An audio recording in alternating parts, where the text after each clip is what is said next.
Hi there, my name is Steve Gearhart, and as always, this is the Unagi Observer. Thank you so much for stopping by and watching the videos. I've always been grateful for you all coming in to watch them. They are or have been a labor of love for me. So this is going to be the last episode of the Unagi Observer for 2025. Yes, just for the year. Of course, we're going to keep on going with this channel for as long as I possibly can. So there you go. But this is going to be the last episode for 2025. We're going to kind of recap the year, so to speak, talk a little bit about anime that I liked, some convention stuff, so a general recap. And then at the end of the video, I'm going to talk about what the future is going to be for the channel, what the interlude videos are going to be, which lasts usually January through about mid-February or so. And but let's kick this last episode of 2025 off with a manga review. So we're going to do a review of Go Tanabe's adaptation of H.P. Lovecraft's The Mountains of Madness. Ooh. Okay, let's get into it.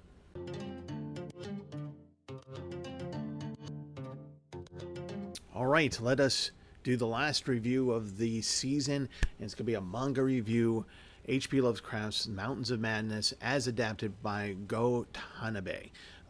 So I knew nothing about Go Tanabe. I did not know that there was a manga or a manga version of Mountains of Madness to this point.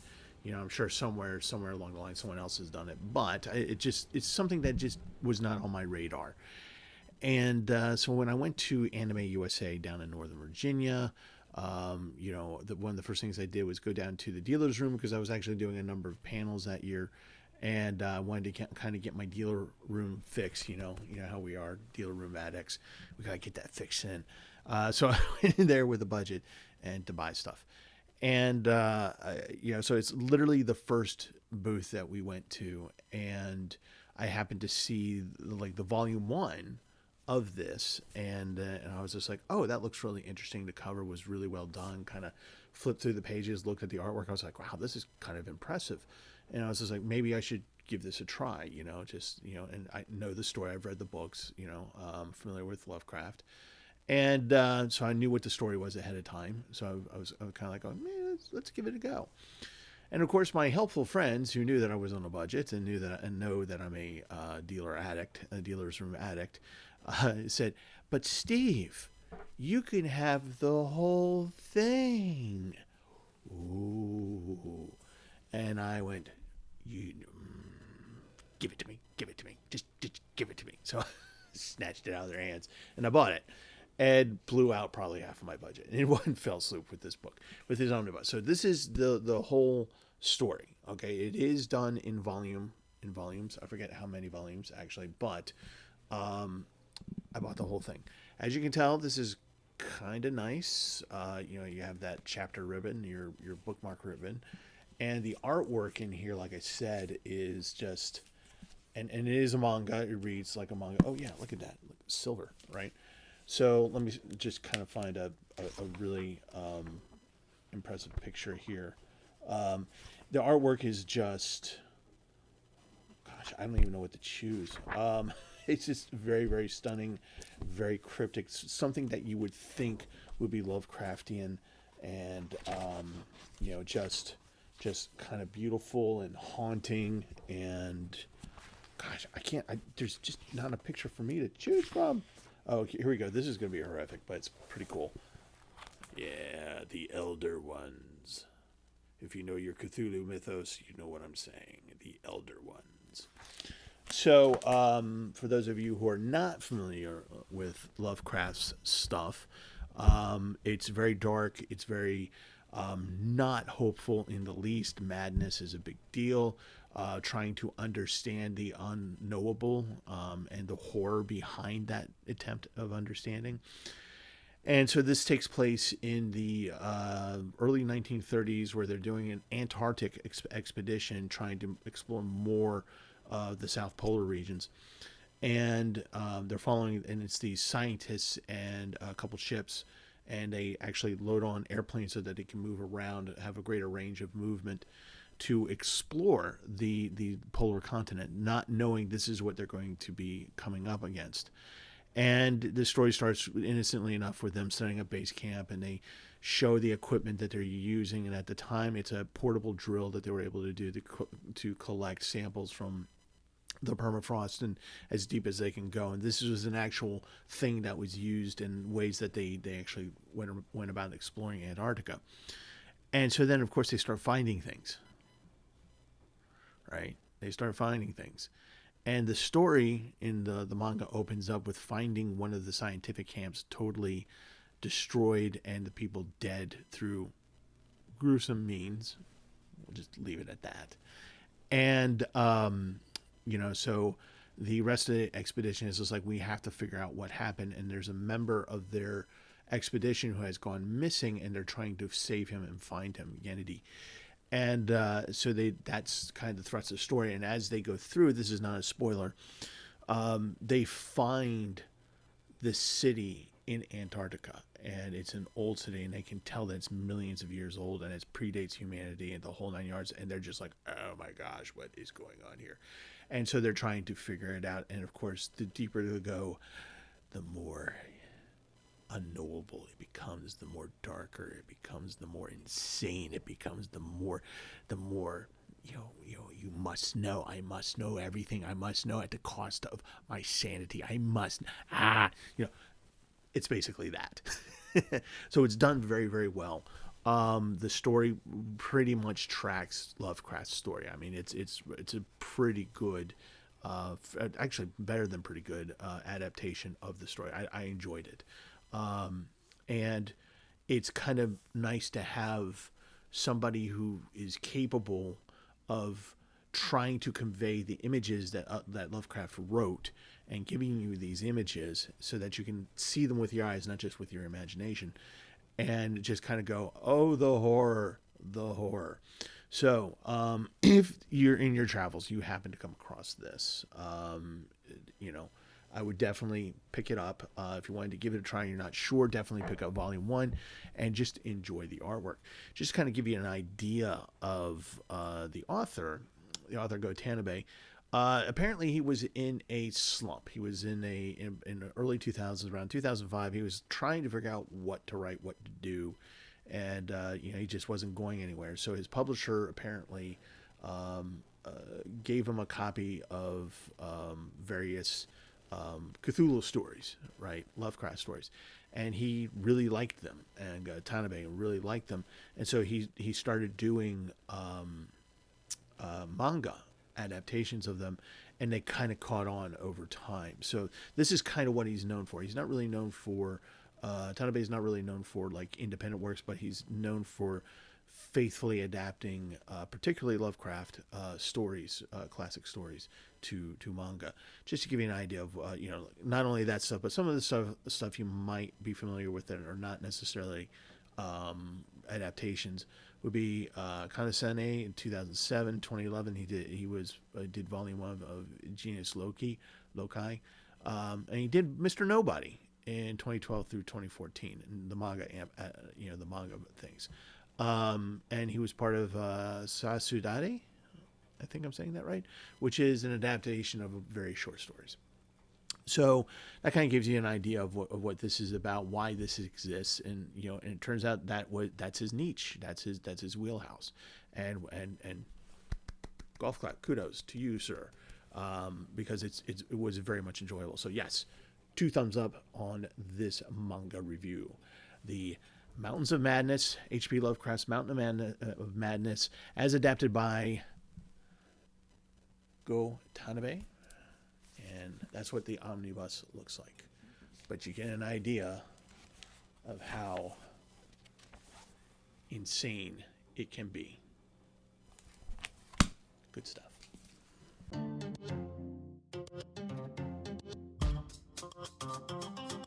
All right, so let's talk a little bit about my convention experience this year. And I went to a little bit more conventions than I normally do, and I did a little bit more panel work than I normally do during the course of a year. And so let's start off at the beginning of the year, just kind of go through it chronologically, if I can say that word. First one was RetrieverCon. So RetrieverCon is a one-day con at UMBC, University of Maryland, Baltimore County. I am an alumni of that college. Anyway, I was having a bad week, and more on that later. And some guys I know from the Otaku Brain Trust were doing some panels there, kind of, preparing for the panel season, and let me know. And I was just like, you know what? It's free. I can show up and just, maybe take some time off on what I'm having to deal with, and just have a little bit of fun. And a little bit of fun I did have. So it's very much a student council run thing. It's very low key. It's panel based. It's got a tiny little dealer's room area in the building's lobby. Kind of fun stuff insofar that it was mostly art and stuff like that. So, amateurs kind of putting together the booth, artist alley almost. So that was kind of cool. And got to see my friends do their panels. That was nice. And, just kind of nice to hang out and do that and be there and kind of have that little bit of experience. So that was kind of fun to start off the season with. Then next up was, I believe it was, Gen Con. Is that right? I think that was right. I think that's right. Gen Con. And of course, as always, I have a great time at Gen Con. Gen Con was, amazing as always. We had an interesting place that we stayed at, this Airbnb. It leaked a little bit in the basement apartment we were staying at.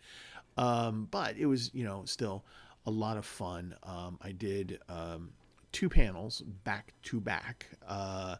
And one was, they were both well attended. The first one was well attended, and the second one was pretty much packed.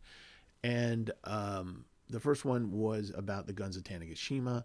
I figured at Gen Con, also Brent from, he also does a lot of panels. We both thought this one might be a good one to do. And so we went there, and,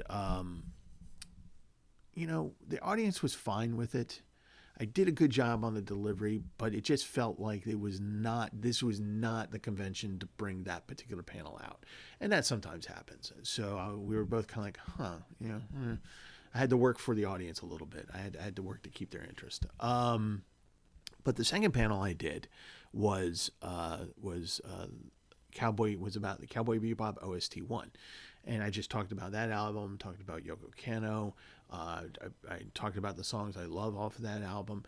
And I had a great, stupendous response to that. So that was really nice to have. And for those of you who were at that panel, thank you so much. And thank you for the questions afterwards. That was really cool. We talked to people afterwards. You've done your job well when people hang around and want to talk to you about stuff. So, yay.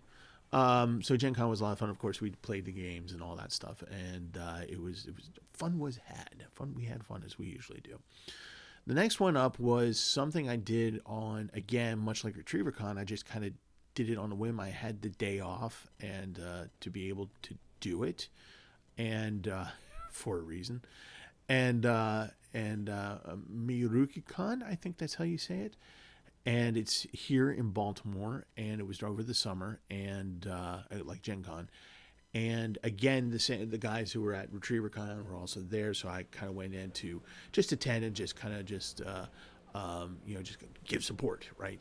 So watched them do a sort of game show anime thing, which was a lot of fun, which I think next time I'm going to try and participate in. But it was a fun thing.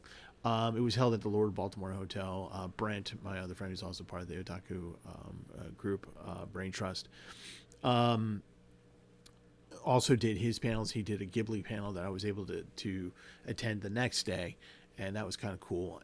It was in the Lord Baltimore Hotel, which is a very interesting space, really kind of cool, and supposed to be haunted. So there was actually haunted tours while the convention was going on. So I hope they do it again at this upcoming year, because I do think I want to do a panel there, a panel or two. So we'll see. Had fun. The guys did a good job. Let's put it that way. So the last one I did was, of course, Anime USA. and that was in Northern Virginia, and it was in a space, another interesting space that I enjoyed. If you've seen my videos and talk about Anime USA from the last year, then you'll know why it's an interesting space. It's a space that goes up and down, doesn't go out. So it's kind of unusual. Unfortunately, they're going to, or fortunately, as the case may be, they're moving to a new hotel for next season or for next year, and I will of course be trying to get there as well. I did 3 panels there, and one of them was I wanted to talk about. So Anime USA is very panel oriented. There's other stuff you can do. There's a lot of other things you can do. It's a mid-level convention is what I would call it. It's enough that you feel like you're at a convention, but it's not overwhelming like Otakon in a small space, right? So there's plenty to do. There's plenty to see. There's plenty to talk about. So I decided to do 3 panels this year at Anime USA, and one of the ones I decided to do was based on a movie, or not based on a movie, but based on Akira Kurosawa and of course his muse Toshiro Mifune, and kind of talked about those 2 guys, and I used movie clips to show Akira Kurosawa's side of things and Mifune's side of things. And it's an interesting panel, and it was kind of later in the evening, so maybe that would contribute as to why only a handful of people showed up. But they seemed to be interested, and they had questions. So, job well done, maybe? I don't know. So I was kind of hoping for more. Maybe I'll trot that out again in the future. It's a good panel. I like it. The second panel was kind of a clone of my Cowboy Bebop OST1, which is I decided to do the Ghost in a Shell OST2 album and talk about that album and talk about the people who were involved with that. And that had a pretty good response. I had a decent sized crowd in there, and it was a lot. It was fun talking with these guys because they were all interested in cyberpunk. They're all interested in the music, the anime, the whole 9 yards. So we had a good. It was a solid panel. I was happy with it. Last panel ended on a really good note. It was called Anime from the Discount Bin, and this is anime that I wanted to throw out to people that they may not know. Older anime, unknown anime, weird anime, stuff that is so bad it's good kind of anime, that kind of stuff.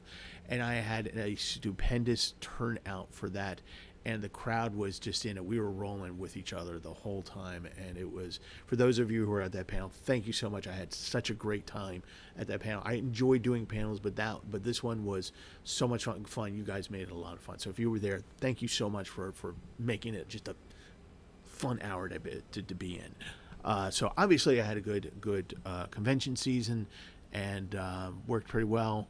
And I can't wait for the next one. Yes, next season coming up. So what will I do? Where will I go? Who knows? Only the shadow knows. Anyway, for you comic book geeks. Anyway, so yeah, good con year.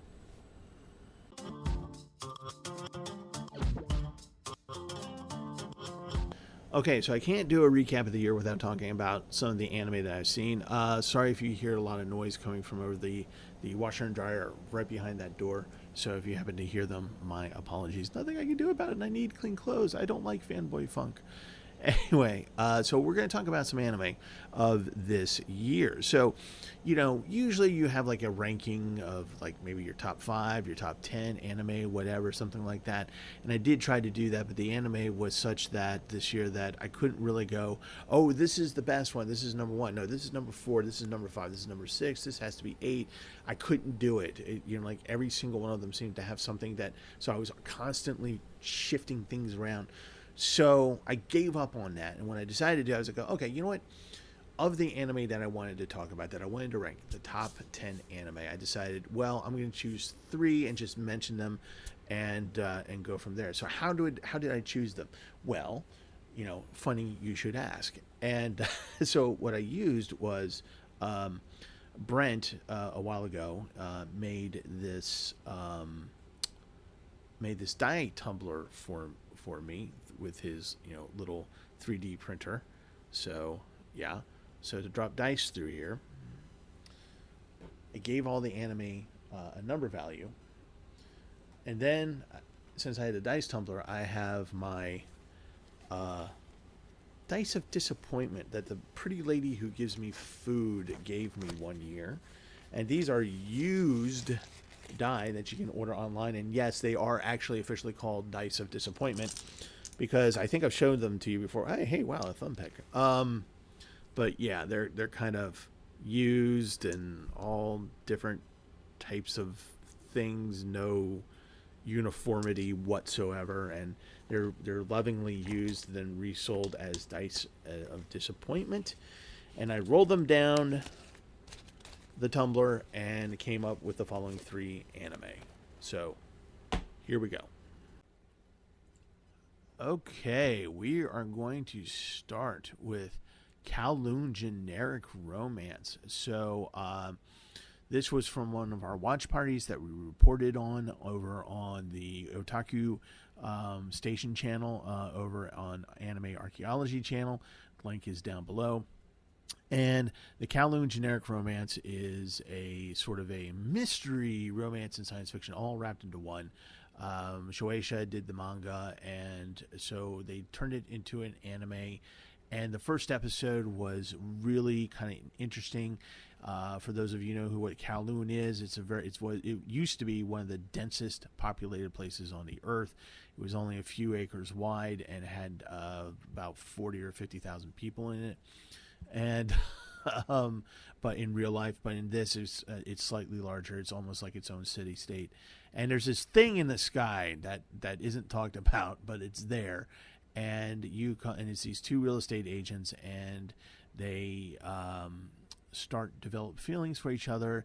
And there's a little bit of comedy going on, and you're living in this world that has a very much late 80s, early 90s vibe. And again, there's this thing above just kind of generating and just being there, kind of like an inverted pyramid. And by the end of it, you're like, okay, it's going to be some type of romance, and we're watching it and enjoying it. And then there's this huge ass twist that happens at the end, and the series just goes and runs with it. And it is done very, very well. So please, when you get a chance, check this out. By the way, the review is actually I did the review for this season as well, so you can find it there. But yeah, Kowloon Generic Romance, give it a go. Okay, next up is Rory Rocks. Again, this is another watch anime, and we enjoyed this one as well. This one has really good animation to it. It's very stunning. It's very clear. It's very crisp. It's enjoyable to look at. The story is definitely a something of a healing anime. It's basically this young spoiled high schooler who likes shiny things, shiny gems and stuff like that to wear as jewelry.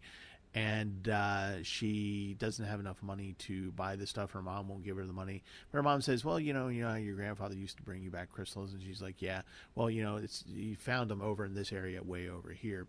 And so she goes off in a sundress and a pail and a almost like a toy-like spade, and tries to dig up these crystals and fails miserably. Comes across Unagi,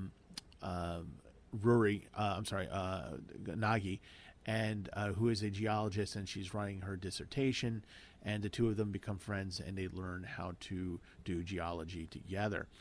And it's just a healing anime, and it's really just there's no magic, there's nothing like that. It's just these 2 women a woman and a student, being a mentor to a student, and going out there and looking for minerals and deposits and things like that, and working maps, having small adventures out in the wild, in caves and things like that, and at the same time trying to get their own individual needs met, one for a dissertation, the other for bright shiny things. And it's a learning curve for Rory, who is getting into the idea of geology. And it's just a fun little romp in this thing, and it's definitely a healing anime. So if you're into that kind of thing, if you enjoyed laid back camp, I really don't see how you can't enjoy this. So enjoy it, check it out, Rory Rocks, and we're going to go on to the last anime that we're going to briefly talk about, which is another healing type anime. All right, Zazutabi, that's Journey. That is the last one that the dice rolled. It's another healing anime. It's a very nice one. Again, very simple in scope, and it's just one of those fun, easy, relaxing, healing things to watch. Zazutabi, that's Journey, is about a mangaka, a wannabe mangaka, who is having trouble, getting past that next step. She, won this award and she's got some money, and, she's working for a couple different mangakas, helping them with their work. And she's just not getting over that hurdle of writing the thing that she wants to do that a publisher will pick up. So one day she watches a show on TV, and these guys roll a dice, and that tells them in which direction to walk in, and they film their adventures and show it online. So she kind of goes, well, maybe I should do that. She goes online, and she has a little bit of a fan base from her, from the competition that she won. And she goes, hey, where should I go? North, south, east, or west? And they majority vote wins. And so they give her a direction to go in. She goes in that direction, and she takes pictures and video and things like that, and comes back and reports on it. And the show is about her having those kinds of adventures. Now, as she's moving along in this and moving along in her career, she comes across her friends who are encouraging her to do this as well. They think it's a good idea to get her out of the apartment, so to speak. She's not a shut-in, but, she's not exactly making the effort to go out unless she's doing this. So they're all encouraging this, and one of them was her senpai, and who's kind of a hot mess, but gets the job done in terms of cranking out manga. Another one is kind of an editor, and she has a little bit of a sake addiction. And there's another one who also wants to draw manga, but she's really big into history, and she really likes it. And she treats her as a senpai as well. And so then the adventures stop being about her by herself all the time, but interacting with these people and going on adventures with them, and then reporting back to the readers. And that's really kind of it for the anime thus far that I've seen. And but it's just very nice. It's very relaxing. And one of the cool things is that, of course, they're going to real places. So the narrator says, yes, this is an actual place. Here it is. And as of the time of this anime, this is how much things cost. So, it's kind of cool to have that kind of like, oh, wait, this is happening in real, this can happen in real life as well. So, if you're making a trip to Japan and you want something light and anime to watch, give Zazutabi a try. I think you'll enjoy it. Okay, so in a nutshell, that was 3 randomly chosen anime that I enjoyed this season to briefly just give to your attention again. I've done reviews for all 3 of them, so if you want to go back and take a look at the season and find those reviews, please, by all means, go ahead. And but just go ahead and watch them and enjoy them. So yeah, that's going to be the recap for the anime that I watched this season. So let's go on to the final part of this and talk about what's in store for the future.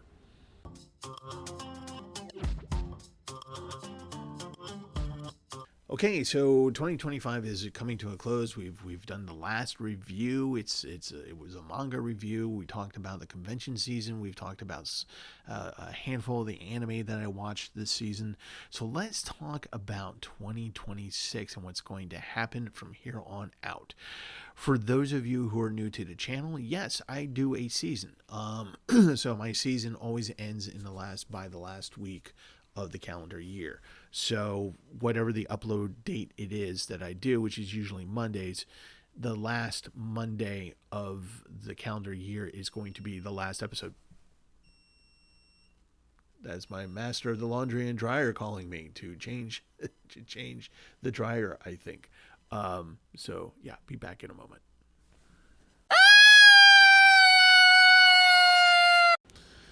The Lord of the Laundry is pleased with my sacrifice to it, so it will no longer be beeping. Anyway, so the last Monday of the year, the calendar year, is the last episode of the season. So the season kind of goes on a calendar year. Before I go into the future of the Unagi Observer for 2026, let me just end 2025 with this. the anime was great. Most of the anime was great out there. The last one of the seasons was, but there was a couple gems in there. And the conventions was a lot of fun and all that good stuff. On a personal level, this year sucked for me. I'm just going to gloss over a lot of it. Basically, went through two jobs. Two jobs in 1 year. And through various reasons, through oddly no fault of my own. Usually I have some degree of like I screwed up on something when something like this happens, but this time around it was just like, wait, this is bad luck. So two jobs. I'm in the third job right now, which is fine. And it's sad to say that a person whose company that I enjoyed very much, who is the mother of the pretty lady who gives me food, passed away. It was not unexpected, but it was a thing that was happening. And so when it happened, it was, as you might after a long illness, both sad, but also some amount of relief. But I'm still sad about that a little bit. I do miss her from time to time. I do miss Kathy from time to time. So then the year ended literally a few days ago, or last week. A thing happened. Again, it's kind of personal, so I don't want to get too far into it. But you know, this is when it's good to have friends. You know, I had people rooting for me and giving me encouragement. You know, the guys over at Otaku Station that I meet with every week, and we do other things. We watch things and we play Genshin together and all that kind of good stuff. You know, I got a lot of good support from one, and the other really kind of swooped in and helped me very unexpectedly swooped in and helped me with this difficulty. And turns out things are much better as a result of some other things going on. But let me tell you, folks, if you have, it's good to have friends who give a crap about you, that are concerned for your well-being, and having someone, you know, whether, you know, swooping in from the wings and like Batman and saving the day, to having a guy who every week is saying, hey, you can do it. You're doing the things you need to do. You know, we're behind you. You just let me know what I can do for you. You know, having friends like that is key to surviving in the world. So if you have friends who are like that, make sure you thank them and remind them, I'm happy that you're my friend and I want to be your friend too. So it's good to have friends like that who I'm gonna go ahead and curse, who give a shit about you. So thanks, guys. So yeah, all right. So 2025 ultimately ends on a good note. So just wanted to put that out there. All right, so what's going to happen now that the last episode, soon this video is going to be over, and that's going to be it for 2025. What's going to happen next? What's going to happen next is we're going to do the interlude videos. For those of you who are new to the channel, because the season ends doesn't mean that the videos don't still get uploaded. It's just that the videos during the season are structured, and there's a program that I follow. There's a procedure that I follow. There are ways of things I do things to make it consistent and to have a little bit higher value than some others, but not. As you can tell, I'm not have slick production values as some of the other guys out there. But I try to make the best video that I can with what I have. So that takes time and structure, and so you know, things are regimented. During the interlude videos, I can put up whatever I want. That's literally what it's going to be. It might be an AMV, it might be a give attack video, it might be me doing a narration from a Japanese historical document in English, it might be me doing a game, it might be me going out to a movie. You know, who knows? But the reason for that is to keep the algorithm, you know, in check, and, you know, make sure that YouTube knows that I'm still using the channel and not to, you know, replace me on my very low end of the algorithm. You know, things of that nature. And they're fun little videos. They're tongue-in-cheek, usually not very serious, but, you know, just kind of informative and fun and whatever. So keep coming back for those videos. And also, there's another reason why you should be coming back for this year's interlude. videos is because at some point I will be making an important announcement about another channel that I am a part of. For those of you who know, Otaku Station over on Anime Archaeology YouTube channel. We've been doing this thing for quite a long time, and we've got a major thing happening coming up in the wings, and we're very excited about it, and I can't wait to tell you about it. So once I get the green light to tell you, I'll tell you. It's probably going to happen during the interlude videos. So yeah, there you go. So keep a watch out for that. Two big changes to the channel coming up. One of the things I did a few years ago that I started to do, because there was I inadvertently had a theme to one season. I hadn't planned on it. It just kind of sort of happened, and people really enjoyed it. So the following season, I did a theme, another thing. People enjoyed it, and people enjoyed that for up to a point. And then I've noticed over the past probably 2 or 3 seasons, the desire for the theme of the season kind of waned, right? And so the theme for this past season was basically anime shown on Toonami and Adult Swim programs. And so usually how that worked, as you know, do about 4 or 5 reviews within that theme over the course of the season, and then towards the end of the season do a anime watch or some type of watch related to what I was talking about on that theme. Due to waning interest in that, I've decided we're not going to do that for next season. We're going to put this on hold, let it regenerate, so to speak, and maybe, you know, if when I bring it back in a season or 2 or 3, maybe people will be interested in that again. Perhaps we shall see. But for next season, there will be no theme for it. The other big thing that I'm going to do is, as a lot of people know, as part of Otaku Station, which is, you know, the channel that I was talking about just previously, we talk about a lot of older anime, and we do watches, and we do, you know, we have a little contest to pick the winners, kind of, so to speak, and we do fun little things like that. We primarily do deep dive into 3 or more episodes of an anime that has been around for a while, you know, like Gundam Wing, not Anne Shirley, but the other one, and you know, stuff like that, Sailor Moon things. You know, when you go over to Otaku channel, the link will be Otaku Station. Link will be down below. You'll see what I mean. And so I talk about older anime on this channel as well a lot. Excuse me, my throat was parched. I also talk about older manga and things of that nature as well a lot. So midway through this past season of 2025, I said, well, I'm, you know, kind of feeling bored with the old stuff a little bit, and I was just like, well, I just spice it up a little bit, and I'll do a couple reviews of very recent anime within the past couple anime watches, past couple seasons, current seasons. I had a good response to those, so I was like, maybe if I do 2 or 3 more, see what that looks like. And overall, the response has been pretty good to that. And so I think next season I'm going to be doing a lot more of current anime and talking about stuff of that nature, because I think that's what you guys want, and that's the whole purpose of this channel, is kind of talking about things that we all enjoy.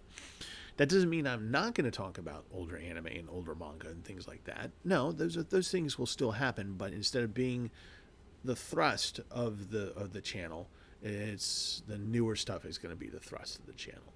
So there you go. You're going to get my thoughts on newer and current anime. Yeah, and I'm kind of excited by that, because there's some really good ones this past season that I enjoyed talking about. So yeah. And if you want to check those out, again, just check out the content and click on the review you want to watch and hear me spout off on it. That would be awesome. But yeah, so that's going to be the second big change. There is a small remote possibility that I may change the upload date. For you guys, that may not be as important as it is for me, because for me, that's a huge... Again, I have to, when I do the season, it's very structured, so I have to structure things around time. and the fact that I can't do this for a living as much as I would like to, and I actually have to do another thing as my main source of income, which is selling booze, by the way. I am a purveyor of good wine. I'll just leave it at that. If you have any questions, please ask, but that's kind of what I do. And so I have to do that job to pay the bills, and this is one of those things where I have to work this around the job. So to change a upload date is kind of a big deal, but I think that change might be happening due to a change in my work schedule. So we shall see. So there might be a thing going on there. So there's some other things that I'm thinking about that I haven't made a decision on, and I will talk about those things as we move forward. So how long does the interlude last? Interlude lasts from the first week of January through mid-February or the first week in March. It kind of depends on how prepared I can be for the 2026 season. So if I do a good job in preparing myself, it might start in mid-February. If I'm not able to get as prepared as I would like to be, then it will start in the first week of March. So in that time period, that's when the 2026 season will start up. But remember, there are always videos happening in the interlude, so please come back and check them out. All right, so I'm going to sign off here, and I hope you guys had a great holiday. I hope you had a great year. I hope that there's a lot of good anime to watch out there. There's a lot of good stuff to talk about, and I hope to see you in some conventions in the future. And yeah, so even though this is the end for 2025, I'll see you next week. And as always, doesn't matter what year it is, what season it is, but as always, watch more anime.